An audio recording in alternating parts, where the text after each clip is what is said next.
Où étais-tu quand je fondais la terre?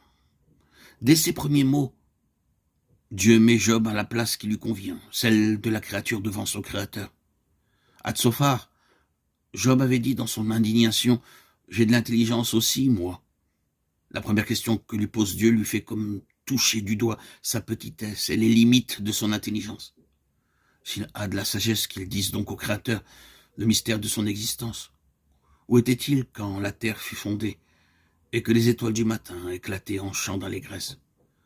Sur quoi ces bases sont-elles appuyées?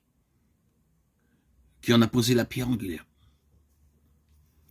S'il ne peut expliquer ces choses, comment comprendrait-il le mystère de sa propre existence? Comment, créature bornée, pourrait-il juger de l'action de Dieu en lui? Qui a fermé la mer avec des portes? Quand je lui ai imposé ma loi, quand je dis « ici s'arrêtera l'orgueil de tes flots ». Lui qui commanda la mer au fleuve, ne peut-il aussi prescrire des limites aux épreuves qui frappent son serviteur et dire « jusqu'ici et pas au-delà » ? As-tu montré sa place à l'aurore pour qu'elle saisisse les extrémités de la terre et que les méchants en soient secoués? Celui qui commande à la lumière laquelle fait surgir les contours de toutes choses, comme l'artiste donne une empreinte à l'argile, ne peut-il ramener son serviteur des ténèbres à la lumière de la résurrection? Ne peut-il faire que les légions infernales qui l'environnent soient brisées, dispersées, que sa vie soit marquée du sceau de Dieu et renouvelée? As-tu pénétré jusqu'aux sources de la mer? T'es-tu promené dans les profondeurs de l'abîme? As-tu vu les portes de l'ombre de la mort? Sinon, comment comprendrais-tu les sources de ton être et les replis cachés de ton cœur? Tu as appelé la mort, mais ce sont là paroles dénuées d'intelligence. Seul Dieu commande aux sources de la vie. Seul, il met à nu les abîmes cachés du cœur. Seul, il commande aux portes de la mort. As-tu embrassé du regard les mesures de la terre? Où est le chemin qui conduit au séjour de la lumière? Et les ténèbres, où ont-elles leur demeure? Parle, Job. Si tu sais toutes ces choses, dit Dieu.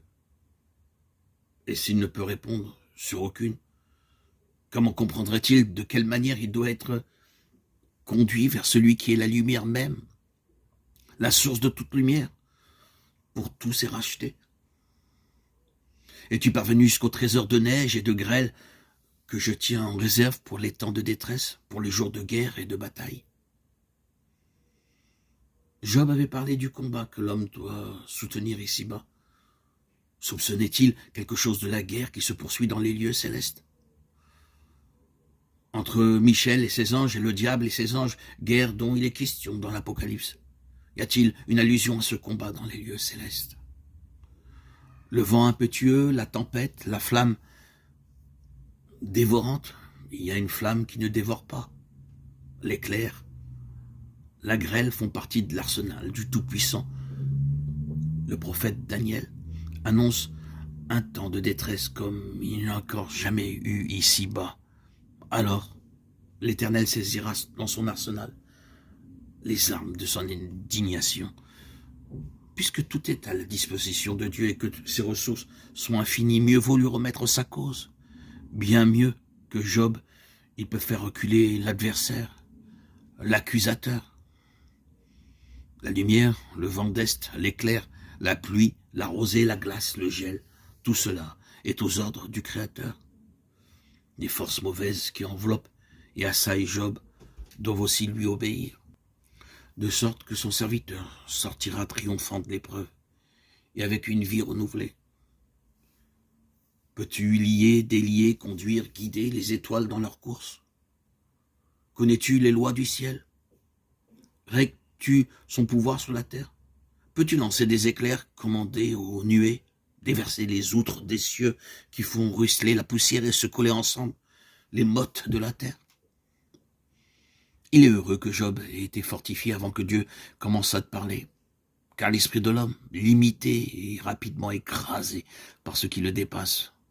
Ici, par la majesté des thèmes qui lui sont présentés, que l'Éternel fait rapidement passer devant Job, lui seul, le souverain des cieux et de la terre, pouvait en dresser ce saisissant sommaire, et comme en dérouler les tableaux devant son serviteur accablé par les merveilles de l'éternelle sagesse et de l'absolue puissance.